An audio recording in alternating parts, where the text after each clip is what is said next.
Eu acho que esse é anterior, ou você já tava? Esse é o show do Sepultura na Zona Leste, aqui em São Paulo. A gente tocou com o MX e várias outras bandas. Você lembra desse show aí? Antares, não foi?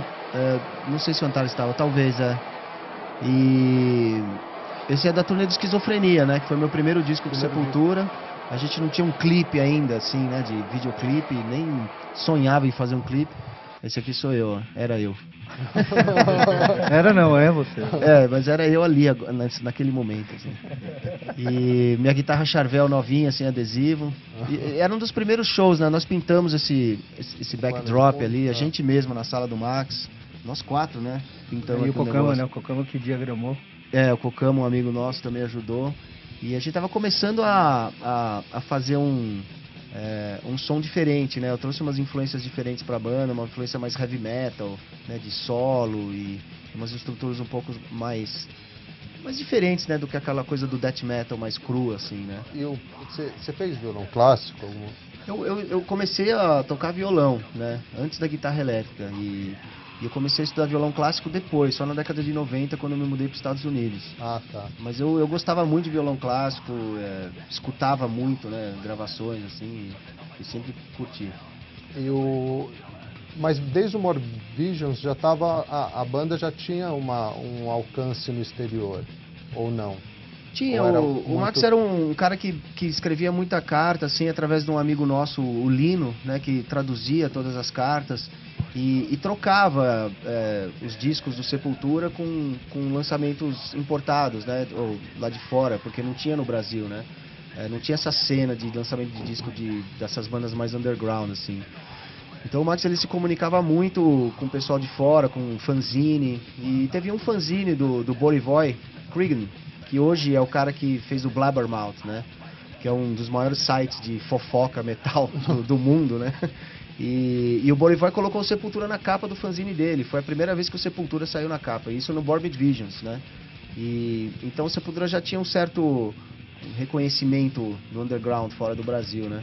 Mas realmente a Esquizofrenia foi o que escancarou as portas, deu a possibilidade de a gente assinar com a Roadrunner, né? A Esquizofrenia era Cogumelo ainda. Cogumelo, E a Esquizofrenia foi um marco no metal brasileiro, porque a gente lançou um disco, não era duplo, mas a capa dupla, com a foto, né? Nós escolhemos a fonte da letra, a foto de trás, então foi um trabalho artístico completo, né? A gente realmente se empolgou em fazer um lance que ia marcar. A gravação a gente fez o melhor que a gente pôde, né? Pegamos uma bateria Yamaha, né? Conseguimos o equipamento que a gente podia de melhor. Fizemos lá com o JG em Belo Horizonte e a gravação também ficou muito legal. Hoje a gente escutando, lógico que a gente fez coisas muito melhores, mas na época criou um impacto muito positivo, assim. E foi nessa época que o Max se mandou para os Estados Unidos, vocês fizeram um esquema que ele foi para os Estados Unidos, passou uns dias lá e conseguiu o contrato com a... Isso, foi meio isso. O Borivoy que recebeu o Max lá, né? Na verdade ele veio para cá, o Borivoy, né? Veio antes. Ele veio antes e foi com o Max para lá. Não, foi aquele Roberto lá que conseguiu. Enfim, a gente conseguiu um lance que o Max teve que ir de terno, prender o cabelo, como se fosse um business, né? Funcionário da companhia. Como se fosse um funcionário. Ele ficou 2 dias em Nova York, mas estava todo mundo esperando ele para receber, né? O Borivoy junto com o Don Kay, que era um grande jornalista da época de metal lá. Eles apresentaram para várias gravadoras e o Monty Conner, né, da Roadrunner, apostou no Sepultura, né? E a gente conseguiu esse contrato e fomos gravar o Beneath the Remains. E aí, as pessoas não têm muita referência hoje, se a gente pensar no cenário hoje, de conseguir um contrato e gravar fora. Você gravaram com o Scott Burns na época, não foi? Isso, o Scott Burns. Consegue um produtor fodão, vocês conseguem uma estrutura boa a partir da música de vocês. Hoje não tem muito isso. Na época, era uma grana que ou a empresa, a gravadora bancava vocês para irem fora gravar. Vocês faziam um contrato já? Era uma coisa... Não, o contrato era um contrato com o demônio mesmo, no Crossroads.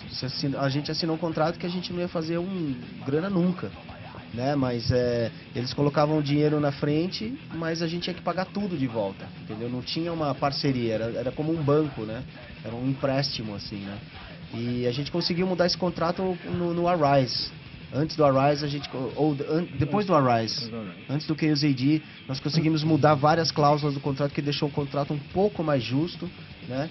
que deu sequência aí até o Nation, né? Quando a gente ficou com a Roadrunner. Mas era um contrato assim, como todos, né? Um contrato padrão que só a gravadora levava vantagem.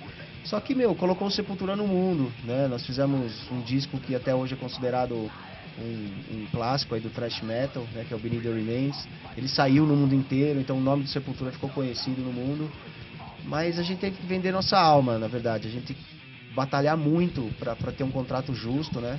Para que a gente pudesse sobreviver, né? Como banda. Ele vendeu 1 milhão, o Beneath the Remains? Puta, não sei, mano. Vocês não sabem de venda? Puta, isso não me importa, porque é sempre mentiroso isso, né, meu? É só um número. O que a gente vê é o pessoal no público, quem vem no show, quem veste a camisa, quem compra uma camisa. Isso sempre foi muito forte. E nem na época fazia grana com venda de disco? Não, faz, só que é o seguinte, você tinha que pagar a maioria de tudo de volta pra gravadora, entendeu? Até pagar tudo e a gente ter lucro, foram anos, né? Do Chaos AD, do Roots, de todos os discos. Tem disco ainda que a gente deve, né?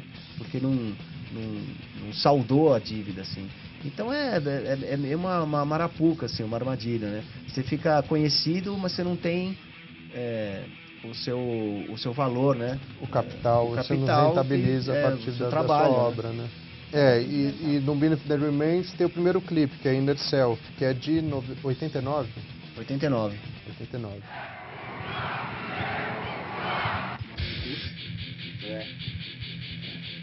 Vocês gostam desse clipe? Ah, o clipe é tosco. O clipe é tosco pra caramba, mas a gente ama esse clipe, meu. Foi o nosso primeiro clipe.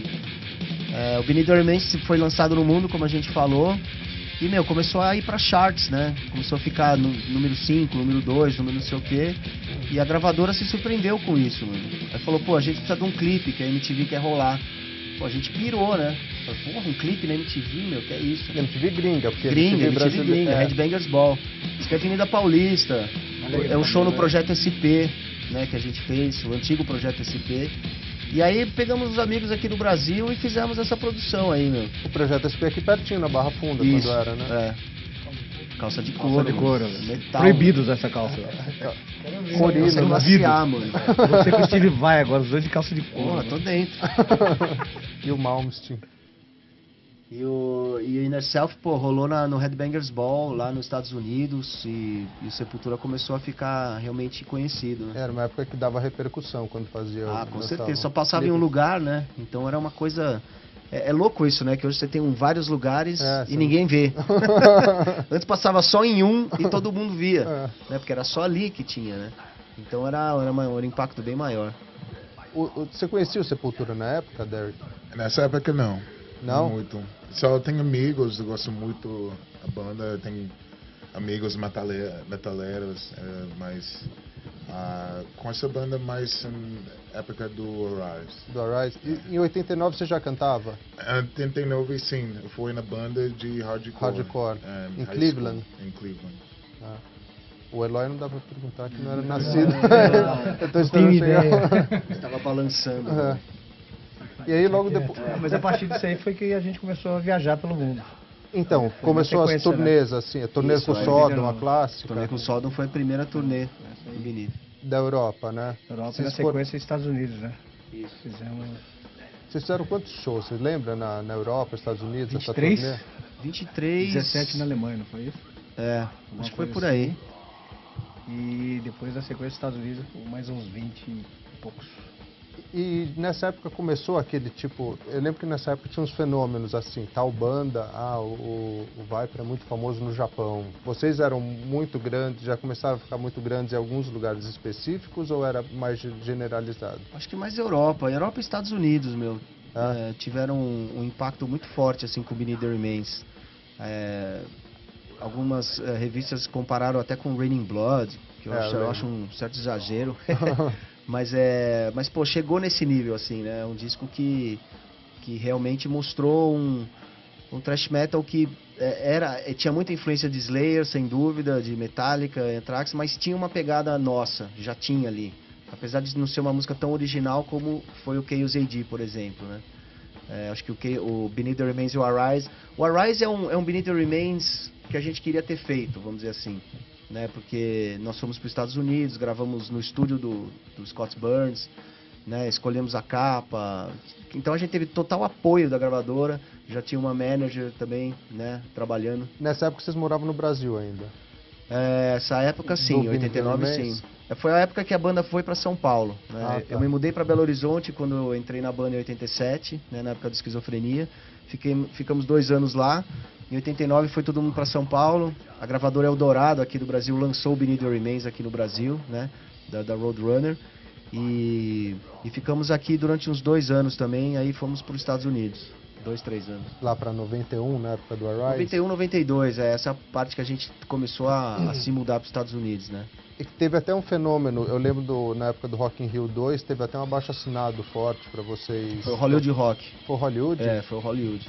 Porque mas vocês tocaram no Rock in Rio 2 também? Tocamos em 91, Rock in Rio. Se eu me lembro, o Arise saiu antes um pouco aqui justamente para pegar o Rock in Rio. Isso. Não sei se foi isso mesmo? Saiu uma edição especial que o Eldorado colocou com um detalhe do que era a capa oficial, né? Ah, tá. Assim, e a mix do Scott Burns, né? Que é uma mix diferente. Final também. E se não me engano, tinha a música bônus, que é o próximo clipe, que era o Gasmatron. Já tinha, Gasmatron. Né? Era bônus da versão brasileira, não era? Isso, é isso aí.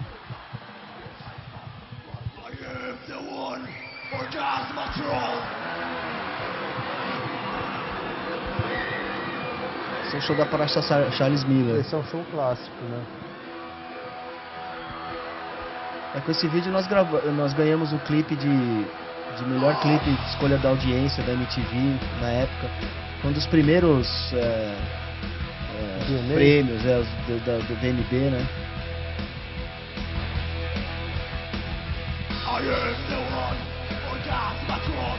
Foi filmado lá na Praça Charles Miller.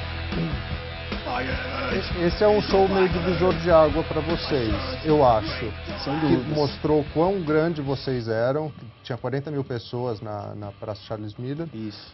E também deu uma impressão que eu acho errada para o público em geral de que o metal é algo violento, os eventos metal são algo violento, que morreu um menino no show. Mas aí parece que era uma treta de ganho, ninguém sabe exatamente o que aconteceu. Na verdade foi um show aberto, né? Não tinha cobrança de ingresso, nem divisão nenhuma. Montaram o palco na Praça Charles Miller e nós subimos para tocar. E apareceu tudo quanto é tipo de gente, né? Tem os fãs, os curiosos, né? Os que estão passando ali. E uma galera que foi ali para, sei lá, resolver outro assunto. E acabou acontecendo isso. E foi triste porque a banda e o estilo, né? Foram acusados de violento e tudo. E é uma coisa completamente utópica isso não existe no heavy metal. Tudo bem, existe briga, mas é uma coisa muito rara, né? No Carnaval de Salvador, por exemplo, ou no Rio de Janeiro também, tem muito mais violência, falta de respeito, estupro, gente fazendo as necessidades na rua, sabe? Uma coisa completamente podre, sem respeito, mas só mostram a parte mais alegre. Ainda é uma festa alegre, lógico que tem isso, mas no heavy metal você não vê isso. O heavy metal tem um respeito. Em qualquer parte do mundo que a gente vá, independente da cultura, o heavy metal ele tem uma maneira de agir que é muito respeitosa. Ele tá ali para curtir o som, não tá ali para ficar zarando a mulher dos outros, nem testar um golpe de jiu-jitsu novo, sacou? No cara que ele nunca viu na vida. Então o cara, ele tá ali, é uma coisa que passa de geração para geração, né? De tio para sobrinho, de pai para filho, ou de um vizinho mais velho que tem uma coleção de disco, toma, escuta aí, moleque, sabe? Então é uma coisa meio de família mesmo, né? Por mais incrível que as pessoas possam não entender essa parte, mas é real isso, é uma coisa muito, muito respeitosa. Mesmo na galera quando tá fazendo o mosh pit, né? Que é aquele círculo, né? A galera pode até se machucar e tudo, sangrar, mas eles estão felizes. Eles estão curtindo, faz parte, né, da conseguir. Ninguém é habilita para agredir ninguém, né? Mas para curtir. Entendi. E nessa época vocês foram para os Estados Unidos, vocês foram morar em Phoenix? Não, a gente não foi morar, nós fomos tocar, né? A turnê do Arise levou 2 anos aí de turnê, fomos pra tudo quanto é lado. Fizemos Rock in Rio, tocamos com Ozzy nos Estados Unidos, Alice in Chains, Ministry. Fomos pra Austrália, pro Japão pela primeira vez, Indonésia, que foi uma turnê absurda. Foi na época do Arise, vocês foram pra Indonésia? Isso. Vocês tocaram no estádio? Isso. Foi 50 mil pessoas? 50 mil, 60 mil, por aí. E se não me engano, deu uma treta generalizada e parou tudo. Foi lá que... Não, isso foi do Metallica. Ah, foi do O Metallica? Metallica foi um pouco depois pra lá, na turnê do Black Album. acho que foi em 93, nós fomos em 92. O nosso show tinha uma brutalidade policial, mas é a regra do país, é a lei do país, não é uma coisa que a gente possa interferir, entendeu? E no Metallica realmente o bicho pegou e depois, durante vários anos, não teve shows, né, pela Indonésia, só voltou recentemente. E vocês foram naquelas que é convidado pelo presidente, pelo não sei quem, para festas particulares na Indonésia? Teve isso? Não era o presidente, era o promotor, né? Ele era... Mr. Judy. Mr. Judy. Trabalhava com petróleo, se eu não estiver enganado. Eu sei que a população indonésia é gigantesca, mas 50 mil pessoas no show de metal é porque não ia muita banda para lá, vocês têm ideia disso? Com certeza, é um país que acho que foi a primeira vez que uma banda internacional... Não, eu acho que o Deep Purple foi, Em 73, eu acho. E depois, em Sepultura. 20 anos depois, vocês... O Deep Purple aconteceu foi em 76, eu acho, que era o turnê do Tommy Bolin ainda.